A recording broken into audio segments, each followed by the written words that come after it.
क्या हैदराबाद के शेर और बंगाल के बागी ने मिलकर दीदी का किला ढहाने की कसम खा ली है?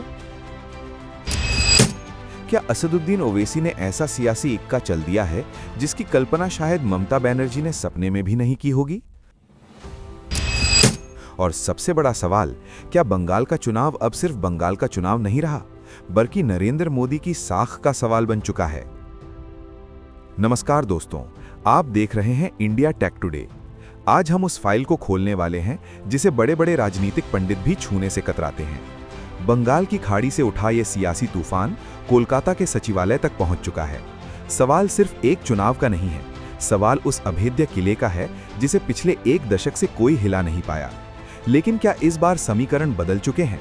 क्या असदुद्दीन ओवैसी ने ऐसा सियासी इक्का चल दिया है जिसकी कल्पना शायद ममता बनर्जी ने सपने में भी नहीं की होगी? और सबसे बड़ा सवाल, क्या बंगाल का चुनाव अब सिर्फ एक राज्य का चुनाव रह गया है, या ये नरेंद्र मोदी की साख और साख का सबसे बड़ा इम्तिहान बन चुका है?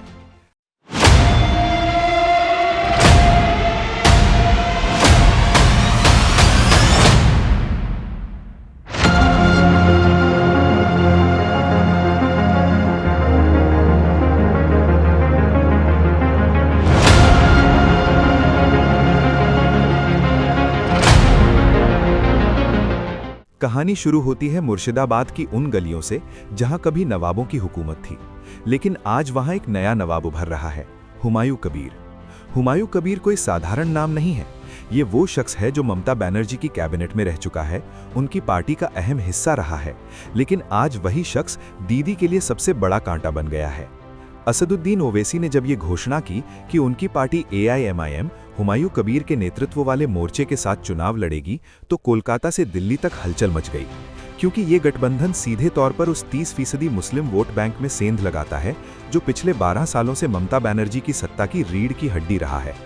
साथियों, राजनीति में कहा जाता है कि दुश्मन का दुश्मन दोस्त होता है। ओवैसी जानते हैं कि बंगाल में अकेले लड़ना मुश्किल है, इसलिए उन्होंने ऐसे लोकल कमांडर को चुना है जो जमीन की रग रग से वाकिफ है। हुमायूं कबीर की पकड़ मालदा, मुर्शिदाबाद और उत्तर दिनाजपुर जैसे जिलों में बहुत मजबूत है। अगर ओवैसी का करिश्मा और कबीर का कैडर मिल गया तो यकीन मानिए दीदी का गणित पूरी तरह बिगड़ सकता है। जैसे ही इस गठबंधन की सुगबुगाहट तेज हुई, सोशल मीडिया पर एक खबर ने आग लगा दी। खबर थी हुमायूं कबीर को केंद्र सरकार द्वारा दी गई Y+ कैटेगरी की सुरक्षा। अब यहां रुकिए और गौर कीजिए। विपक्ष, खासकर TMC, सीधा आरोप लगा रही है। विपक्ष का कहना है कि भाई, अगर आप ममता के खिलाफ मोर्चा खोल रहे हैं और बीजेपी आपको VIP सुरक्षा दे रही है, तो दाल में कुछ काला नहीं, पूरी दाल ही काली है। सीधी भाषा में कहें तो TMC इसे B टीम का टैग दे रही है। उनका आरोप है कि ओवैसी और कबीर का काम सिर्फ और सिर्फ मुस्लिम वोटों को बांटना है ताकि फायदा सीधा बीजेपी को हो सके। लेकिन क्या वाकई ये इतना सरल है, या इसके पीछे कोई और गहरी साजिश है? इस पूरे बंगाल गेम के तार सीधे उत्तर प्रदेश से जुड़े हैं।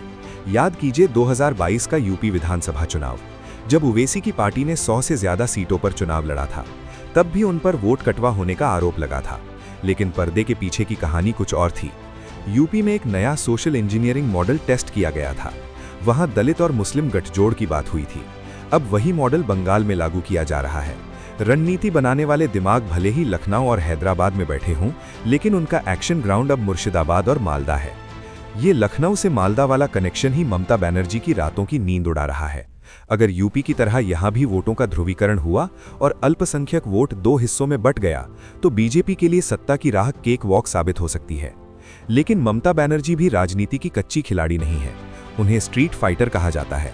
जैसे ही उन्हें खतरे की आहट हुई, उन्होंने अपनी ही पार्टी के भीतर एक ऐसी सर्जिकल स्ट्राइक की कि सब दंग रह गए। खबर पुख्ता है, ममता बनर्जी ने अपने 74 मौजूदा विधायकों के टिकट काट दिए हैं। जी हां, 74। इसके अलावा 15 से ज्यादा कद्दावर नेताओं की सीटें बदल दी गई हैं। अब आप सोच रहे होंगे कि चुनाव के वक्त अपने ही लोगों को नाराज करने का रिस्क क्यों? इसका सीधा जवाब है एंटी इनकम्बेंसी। ममता को पता है कि जमीनी स्तर पर उनके विधायकों के खिलाफ गुस्सा है, करप्शन के आरोप और स्थानीय नेताओं की मनमानी से जनता त्रस्त है। इसलिए उन्होंने एक बड़ा जुआ खेला है, पुराने चेहरों को हटाकर नए और साफ सुथरे चेहरे लाना। लेकिन सवाल यह है कि जिस पार्टी में अंदर ही अंदर इतनी बगावत और हलचल हो, वो बाहर ओवैसी और मोदी की डबल चुनौती से कैसे निपटेगी? क्या ये 74 बागी नेता TMC के लिए भस्मासुर साबित होंगे? अब आते हैं उस शख्स पर जिसके लिए बंगाल जीतना एक पर्सनल मिशन बन चुका है, प्रधानमंत्री नरेंद्र मोदी, अमित शाह और जेपी नड्डा के साथ मिलकर बीजेपी ने बंगाल में अपनी पूरी मशीनरी झोंक दी है। सच तो यह है कि आज तक मोदी बंगाल का किला नहीं जीत पाए। 2019 में लोकसभा में बड़ी सफलता मिली, 2021 में पूरी लहर थी, अब की बार 200 पार का नारा था, लेकिन अंत में दीदी ने सबको धूल चटा दी। इस बार मोदी के लिए यह प्रेस्टीज बैटल यानी साख का सवाल है। अगर बंगाल में बीजेपी जीतती है तो ये 2029 के लिए एक बहुत बड़ा संदेश होगा, लेकिन अगर फिर से हार मिलती है तो ये मोदी के अपराजय होने की छवि पर एक बड़ा डेंट होगा। बीजेपी यहां विकास बनाम भ्रष्टाचार का नैरेटिव सेट कर रही है, जबकि टीएमसी बाहरी बनाम बंगाली अस्मिता का कार्ड खेल रही है। अब तस्वीर बिल्कुल साफ है, मुकाबला अब सीधा नहीं रहा, ये त्रिकोणीय हो चुका है। एक तरफ ममता बनर्जी जो अपनी मां माटी मानुष की विरासत बचाने के लिए अकेली लड़ रही हैं, दूसरी तरफ बीजेपी जो सोनार बांग्ला के सपने के साथ आक्रामक है, और तीसरी तरफ ओवैसी प्लस हुमायूं कबीर जो किंग मेकर बनने की फिराक में है। इतिहास गवाह है कि जहां जहां ओवैसी जाते हैं वहां समीकरण बदल जाते हैं। चाहे वो बिहार हो या महाराष्ट्र, ओवैसी के आने से मैच पूरी तरह बदल जाता है। बंगाल में भी पिच तैयार है। क्या ओवैसी और हुमायूं कबीर मिलकर दीदी के सबसे मजबूत किले को ढा देंगे, या फिर बी टीम का ठप्पा उनका सियासी भविष्य खत्म कर देगा? क्या इस बार मोदी का कमल बंगाल के कीचड़ में खिलेगा, या दीदी फिर से कहेंगी खेला हो बे? बंगाल की जनता खामोश है, लेकिन ये खामोशी किसी बड़े तूफान का संकेत है। 74 विधायकों का कटना, ओवैसी का आना और केंद्र की सुरक्षा, ये सब इशारा कर रहे हैं कि इस बार का चुनाव इतिहास के पन्नों में दर्ज होने वाला है।